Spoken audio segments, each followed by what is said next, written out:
A ceasefire between Israel and Hezbollah took effect early Wednesday.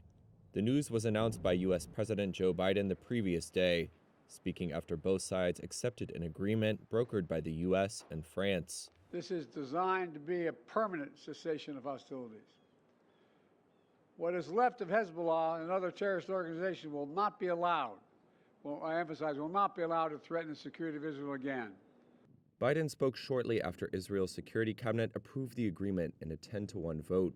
He also said there would be a drawdown period of 60 days, where Israel would gradually withdraw its forces as Lebanon's army takes control of its territory near the border, which Biden said would ensure Hezbollah does not rebuild infrastructure there. Civilians on both sides will soon be able to safely return to their communities.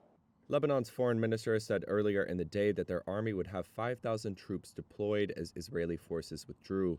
Netanyahu had also said in an earlier address that the ceasefire would allow Israel to focus on the threat from Iran, replenish depleted arms supplies, and give the army a rest. Tonight I introduced to the cabinet a ceasefire proposal for Lebanon. The duration of the ceasefire depends on what happens in Lebanon. In full coordination with the United States, we retain complete military freedom of action.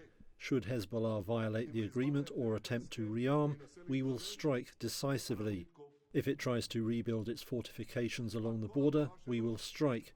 If it launches a rocket, digs a tunnel, brings in a truck with missiles, we will strike. He also said the ceasefire would allow Israel to isolate Hamas, which Israel is battling in devastated Gaza.